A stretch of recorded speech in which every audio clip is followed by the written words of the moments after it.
Challenge करता हूं तुमको, मैं इम्तियाज जलील तुमसे सवाल करता हूं, क्या तुमने हमारे इन मासूम मुसलमानों के उठेकर पार्लियामेंट में तुम पहुंचे थे? अजीज दोस्तों, पार्लियामेंट के अंदर एक क्लिप, एक लफ्ज पार्लियामेंट में औरंगाबाद के नामांकन के ताल्लुक से पेश नहीं कर सकते। असद अवैसी, किराड़पुर की गलियों में फिर रहे हो, सवाल का जवाब दो। क्या तुमने पार्लियामेंट के अंदर औरंगाबाद के तब्दीली नाम के ऊपर तुमने क्यों वो वहां पर एहतजाज दर्ज नहीं, एक लफ्ज नहीं कहा है? आपको इत्तला होगी कि रंबाजी नगर के नाम पर पार्लियामेंट में आपका खुद का, और अब मैं आपको कहा किराड़पुरे का किस्सा सुनाऊं, मैं आपको कहा नवाबपुरे का किस्सा सुनाऊं। अजीज दोस्तों, नवाबपुरे में फसादात होगी, आपने वो क्लिप सुनी होगी। अगर आपने सुनी है, आपने वो क्लिप सुनी होगी कि औरंगाबाद की तब्दीली के नाम का जब वाक़या चल रहा था, तो अजीज दोस्तों आप बाइक दे रहे हैं कि मेरा औरंगजेब से कोई लेना देना नहीं है, औरंगजेब से मेरा कोई रिश्ता नहीं है, औरंगजेब से मैं तो शिवाजी का मौला हूँ, मैं तो शिवाजी का औरेकार हूँ। अजीज दोस्तों, इनसे जवाब पूछो, इनकी बातों में ना आकर उनको कानूनी मदद देता था। ऐसे शख्स आपके सामने आया है पूरे महाराष्ट्र, ऐसे शख्स को वोट देने का, ऐसे शख्स को वोट देकर असेंबली भेजना कि जो आपके दुख दर्द में शामिल हो। अजीज दोस्तों, मैं गफ्फार साहब भी आ गए और दिल्ली के मेहमान की तकलीफ करने वाले हैं। इंशाअल्लाह 2-4 दिन और है कि यहाँ तफसीली और गुफ्तगू हो सकती है। आप इस बात का ख्याल रखें कि 20 तारीख के दिन आपको साइकिल के निशान पर मोहर लगाकर एक मर्द मुजाहिद को असेंबली में भेजना है कि आपकी नुमाइंदगी हो सके, आपके मसाइल पर बात हो सके। ऐसे ईमानदार शख्स को आपको भेजना है। मौलाना मोहतरम सज्जाद नोमानी साहब ने कुछ फैसला किया। मैं ये बात बताना चाहता हूँ, मौलाना मोहतरम सज्जाद नोमानी साहब एक बैनुल-अक़वामी आलिम दीन और बैनुल-अक़वामी शख्सियत है। एक बात मैंने वीडियो में देखा था, हमास के जो नेता थे, हमास के जो कायद थे, जिनको हाल ही में शहीद किया गया, इस्माइल हानिया,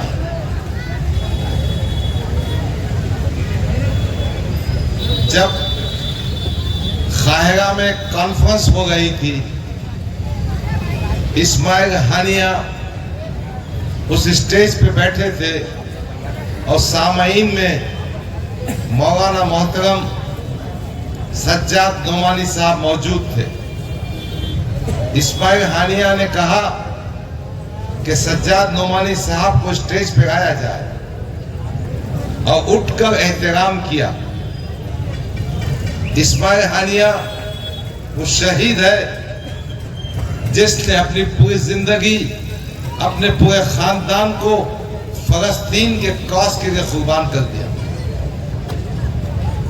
सज्जाद नोमानी साहब ने मुझे सुनाया,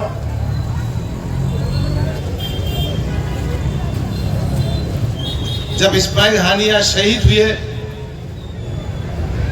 तो सज्जाद नोमानी साहब ने इस्माइल हानिया की बीवी को फोन किया और ताज़ियत का पैगाम देना चाहा।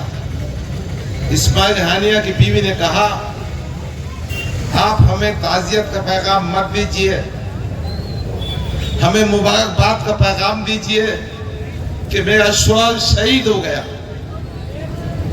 वो सज्जाद नोमानी साहब जिनकी कदर व कीमत आलम इस्लाम में, अजीज़ान गिरामी, उलमाए कराम बहुत ज्यादा है, काबिल एहतराम है, नबी के वारिस हैं और उनकी इज्जत और एहतराम करना हमारे अकीदे का जुज़ है, मेरे आका का हुक्म है।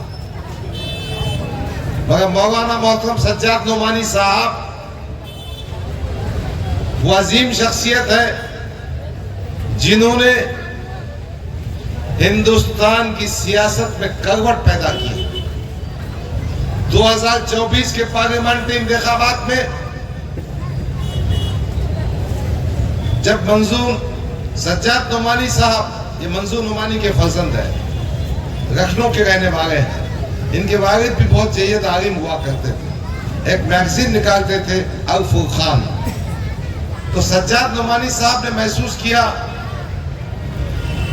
कि 2014 में 2019 में कहीं ना कहीं ये बात हो गई है कि नरेंद्र मोदी ताकत पर आ रहा है, बहुत ज्यादा ताकत से आ रहा है, शरीयत में मदाखलत कर रहा है, हिंदुस्तान के दस्तूर में तब्दीली चाहता है, मुसलमानों के वजूद शनाख्त, उनकी शरीयत को खतरा है। तो सज्जाद नोमानी साहब ने इंडियन नेशनल डेमोक्रेटिक अलायंस को बनाया। ये जो इंडिया है ना, जिसमें कांग्रेस पार्टी भी है, समाजवादी पार्टी भी है, आम आदमी पार्टी भी है, उद्धव ठाकरे भी है, शरद पवार भी है, इनको एक जगह लाने वाली शख्सियत का नाम है मौलाना मोहतरम सज्जाद नोमानी साहब। और ये सज्जाद नोमानी साहब की कोशिशें थी कि जो भारतीय जनता पार्टी 400 पार की बात कर रही थी, वो समेट कर 240 पर आ गई। वो अपनी ताकत पर दिल्ली में हुकूमत नहीं बना सके, उनको जेडीयू, जनता दल यूनाइटेड, नीतीश कुमार की जरूरत पड़ी, उनको तेलुगु देशम चंद्रबाबू नायडू की जरूरत पड़ी। तो ये अजीम शख्सियत है और इनका नेटवर्क इस कोशिश में लगा हुआ है कि फिस्ताई ताकतें, फिरका परस्त ताकतें, वो ताकतें जो अक़लियतों की, मुसलमानों की दुश्मन है, वो ताकतें जो दस्तूर को बदलना चाहती है, वो ताकतें जो औकाफी जायदाद पर कब्जा करना चाहती है, उनको खत्म करना है। इसी मकसद के तहत महाराष्ट्र में पार्लियामेंट के इंतखाबात होने के बाद मौलाना मोहतरम सज्जाद नोमानी साहब ने एक नेटवर्क बनाया, इस बात की कोशिश की कि हम भारतीय जनता पार्टी हो, अजीत दादा की एनसीपी हो, कि एकनाथ शिंदे का शिवसेना हो, उसको कैसा रोक सकते हैं। महाविकास आघाड़ी में भी मौलाना मोहतरम ने इस बात की कोशिश की, से वो कोशिश ज्यादा कामयाब न हो पाई। फिर गुज़िश्ता कल उन्होंने महाराष्ट्र के 288 उम्मीदवारों की फहरिस्त जहां जहां तायीद और नाम दाखिल किया, उसमें से मैक्सिमम कैंडिडेट महाविकास आघाड़ी के हैं। 17 मुकामात ऐसे हैं जब महाविकास आघाड़ी का उम्मीदवार नहीं है, उसमें से औरंगाबाद ईस्ट भी है। औरंगाबाद ईस्ट में उन्होंने समाजवादी पार्टी के उम्मीदवार मुझे तायीद की है। मैं आप तमाम की जानिब से, मैं अपनी जानिब से, मेरी पार्टी की जानिब से और मेरे तमाम साथियों के जानिब से दिल की गहराइयों से मौलाना सज्जाद नोमानी का शुक्रिया अदा करता हूं। मगर एक बात मैं कहना चाहता हूं, जो हजरात फोटो में बैठकर ये बताना चाहते हैं कि हम उलमाए किराम और सज्जाद नोमानी के जूतों के पास बैठते हैं, उन्होंने भी कुछ सबक लेना चाहिए। सज्जाद नोमानी का फैसला आने के बाद गिरमिराहट व्हाट्सएप और फेसबुक पर ऐसे कमेंट, भाई पार्लियामेंट के इंतखाबात में जब सज्जाद नोमानी ने कहा आप उनको वोट दे सकते हैं, तो जब सज्जाद नोमानी बड़े आदमी थे और जब सर्वे की बुनियाद पर मशवरे की बुनियाद पर, साथियों के मशवरे पर फैसला किया। चूंकि फैसला आपके खिलाफ गया है, आपको पसंद नहीं आया, मैं इस मंच से कहना चाहता हूं, आप इख्तिलाफ कर सकते हैं, मगर न मैं न आप या मिल्लत के गयूम नौजवान उनको माफ करेंगे जो हमारे उलमा की बेइज्जती करें। इख्तिलाफ हो भी सकता है, आप दूसरा फैसला ले भी सकते हैं, मगर उलमाए किराम की एहतराम और शान में हम गुस्ताखी बर्दाश्त नहीं करेंगे और हमारे खिलाफ जो प्रोपेगेंडा करने वाले हैं वो उलमाए किराम की शान में गुस्ताखी करें।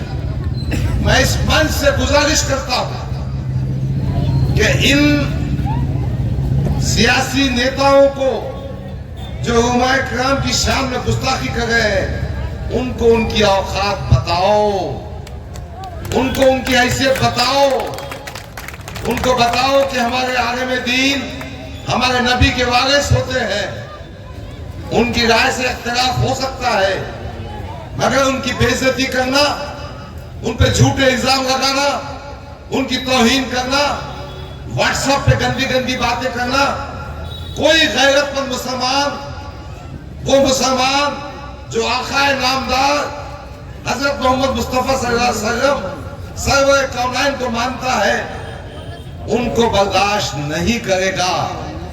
और सियासत में रास्ता ये होता है कि उनकी धूल चटाओ और जमानत जब्त करा दो। अजीजा ने गिरामी, आज मैं मशरक़ी हल्के में घूम रहा हूं, लोगों से मुलाकातें कर रहा हूं। इंशाअल्लाह हम भारी अक्सरियत से कामयाब होंगे। आज मराठा समाज चिंतन कर रहा है और उनका रुझान हमारी जानिब है, समाजवादी पार्टी की जानिब है, तो इंशाअल्लाह ताला हम मराठों के वोट भी देंगे। दलित समाज से हमारा संबंध है, वो हमारे साथ में आएंगे, यकीनन उनके भी वोट मिलेंगे। और एक बात मैं वादा करने आपके सामने आया हूं कि मैं आपके बीच में 10 साल से था, है और रहूंगा। मैं आपके सुख दुख में, आपकी परेशानियों में हमेशा आपके साथ रहूंगा। और ये कहने आया हूं कि जहां जरूरत पड़ेगी मैं पुलिस स्टेशन आपके वास्ते आऊंगा, आपकी नुमाइंदगी करूंगा।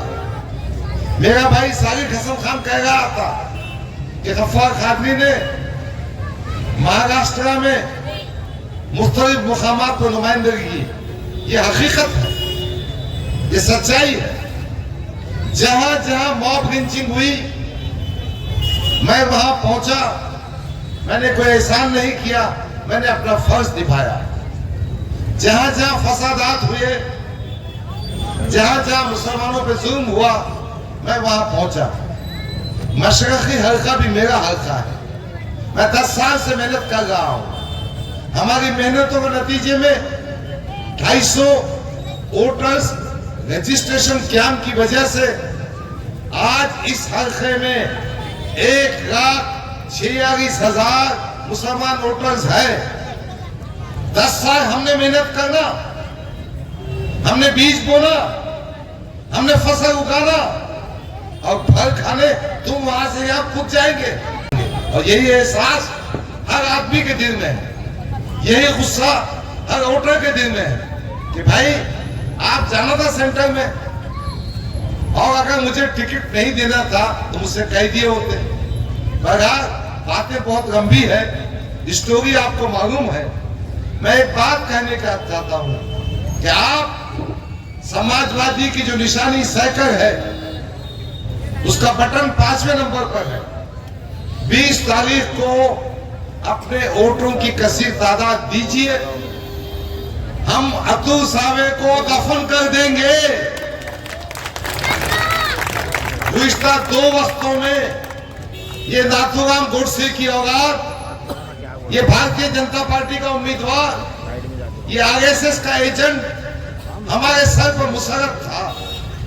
हम इन इंतखाबात में इसको धूल चटाएंगे, इसको शिकस्त देंगे। बस आपकी मदद चाहिए, आपकी दुआएं चाहिए, आपकी सरपरस्ती चाहिए, आपकी ताईद चाहिए। बस ये गुजारिश करता हूं कि 20 तारीख को अपने घर का एक वोट, अगर कोई रिश्तेदार बाहर रहते हैं तो तुमको लेके आइए और फिर साइकिल का जो निशान 5वें नंबर पर है ईवीएम मशीन पर, वो बटन दबाइए, भारी अक्सरियत से कामयाब कीजिए। इंशाअल्लाह हम इस इलाके में, इस असेंबली के क्षेत्र में तालीम के मैदान में अच्छे स्कूल कायम करेंगे। गवर्नमेंट के जो स्कूल है, कॉर्पोरेशन के जो स्कूल है, उनका मियार इतना ऊंचा करेंगे कि आपको प्राइवेट स्कूल में जाने की जरूरत नहीं और मोटी फीस देने की जरूरत नहीं। अस्पतालों को ठीक करेंगे। पुलिस की वर्दी या पुलिस ऑफिसर जहां कहीं नाइंसाफी करेंगे उसके खिलाफ चट्टान बनकर डट जाएगा। मुझे उम्मीद है कि महाराष्ट्र में महाविकास अघाड़ी की गवर्नमेंट बनेगी और समाजवादी पार्टी महाविकास अघाड़ी का हिस्सा है। औरंगाबाद मुकामी तौर पर कांग्रेस का बहुत ही ढीला कैंडिडेट खड़ा हुआ है। जमानत तो क्या 2000 वोट भी नहीं देगा, जमानत कोई बचने वाली नहीं है। आज समाजवादी पार्टी ने उम्मीदवार देकर कामयाबी का रास्ता बनाया है और जब हम महाविकास अघाड़ी का हिस्सा बनेंगे, सत्ता का हिस्सा बनेंगे, तो हमारा जो देगीना मसाइल है, मुस्लिम नौजवानों की तालीम का मसला, रोजगार का मसला, इनकी तरक्की का मसला यकीनन मुसलमान रिजर्वेशन के माध्यम से पूरा किया जाएगा। हमारी जो कीमती जायदादें हैं औकाफ की, उनको हासिल किया जाएगा और उनका जरिए से कौम और मिल्लत की बहबूद का काम होगा। मैं जानता हूं वक्त कम है, हमारे बीच दूसरे मुखर्रिर भी है। बस आखिर में गुजारिश करता हूं कि 20 तारीख का दिन बहुत अहमियत का दिन है। वोट एक अमानत है, एक शहादत है, एक गवाही है। आप अपने घर से उठिए, शहादत दीजिए कि आप गैरतमंद मुसलमान हैं। आप शहादत दीजिए कि आप उलमा इकराम को मानते हैं। आप शहादत दीजिए कि आप चाहते हैं कि महाराष्ट्र में इस हल्के असेंबली में तरक्की का मामला हो। आप चाहते हैं कि भारतीय जनता पार्टी का सफाया साफ हो। आप चाहते हैं कि नाथूराम गोडसे की औलाद को दफन कर दिया जाए। इसलिए उठिए और 20 तारीख को अपना वोट साइकिल की निशानी, उसका जो बटन नंबर 5 है, उसको दबाइए, कामयाब कीजिए। शुक्रिया, खुदा हाफिज, अस्सलाम वालेकुम। कैसे आपको समझा सकता हूं कि देश के हालात क्या है, देश में माहौल क्या है। जिस तरीके से आज देश में नैरेटिव सेट किया जाता है, जिस तरीके से न्यूज चैनलों पे आज जो न्यूज चलाए जाते हैं, उसमें सिर्फ और सिर्फ हिंदू, मुसलमान, शमशान, कब्रिस्तान। आप कभी भी न्यूज चैनल देखना, कोई भी अखबार उठा करके देखना, कभी भी आपके बच्चों के मुस्तकबिल की बात नहीं होगी, आपके सुरक्षा की बात नहीं होगी, आपके रोजी रोजगार की बात नहीं होगी। ये हालात है देश के, और ये हालात किस लिए है? क्योंकि हमारी जो एकता है वो बराबर नहीं है। हम कहीं ना कहीं टूट जाते हैं और तीसरी ताकत उसका फायदा उठा रहा है। इसलिए आप लोगों से बार बार गुजारिश की जा रही है कि आप सोचे समझे। देखिए, सर्वे में, पूरे हिंदुस्तान के सर्वे में ये बताया गया है कि जो औरंगाबाद, जो महाराष्ट्र के मुसलमान है, जो मराठा मुसलमान है, वो समझदारी में नंबर 1 है। इसलिए आपसे बार बार गुजारिश की जाती है कि 20 तारीख को जो आपका कीमती वोट है वो समझदारी से सामने कैंडिडेट को देखते हुए जो आपके साथ लगातार 2014 से 2024 तक जो आदमी 2 बार चुनाव हारा हो और वो हिम्मत कभी ना हारा हो, वो और आपके बीच पहुंचा हो, महाराष्ट्र के किसी कोने में भी अगर आपके पास किसी भी समस्या, कोई भी दिक्कत है, कोई भी समस्या आई हो, वो आदमी वहां पहुंचा हो, तो क्या आप नहीं चाहते कि 20 तारीख को हम उसे वोट करें? जो हमारा विधानसभा है उसका विधायक जो हमारा हरदिल अजीज नेता डॉक्टर गफ्फार कादरी साहब है वो नहीं बनना चाहिए, क्योंकि आपका कहीं ना कहीं एक ऐसा नुमाइंदा हो जो विधानसभा में आवाज उठाए, जो विधानसभा में ये कहे कि हमारे कौम का विकास हो, हमारे कौम के लिए फंड दो, हमारे कौम के बच्चों के लिए रोजगार दो, ये तो कहने वाला होना चाहिए। बटन दबाइए और डॉक्टर गफ्फार कादरी साहब को विधानसभा भेजने का काम कीजिए। आपको सोचने की जरूरत है, आपको समझने की जरूरत है कि जो हमारी ताकतें हैं आखिर वो कहाँ गायब हो रही है। हमारी ताकतें हमारी समझ में गायब हो रही है, हम समझते नहीं। जिस तरीके से आज यहाँ के हालात है, अगर औरंगाबाद की मैं बात करूं तो मैं ये कहना चाहता हूं कि औरंगाबाद में आपके विधायक भी थे, आपके सांसद भी थे, आप उनसे सवाल कीजिए आपने क्या किया। मैं उसका एक दिन भाषण देख रहा था, वो कह रहा था 20 तारीख को पतंगा उड़ेगा पतंगा, लेकिन ये पतंग का डोर किसी और के हाथ में है। ये आपको समझना पड़ेगा। आखिर क्या वजह है कि अगर मैं हक की बात करता हूँ 19 मुकदमे हमारे ऊपर लगते हैं, लेकिन असदुद्दीन ओवैसी साहब बताए कितने मुकदमे उसके पास लगे हैं। वो कौन की बात करते हैं, बताए किस कौन की बात करते हो। गुजरात हो, उत्तर प्रदेश हो, बिहार हो, कहाँ है? मैं गुजरात की बात बताऊं, बिल्किस बानो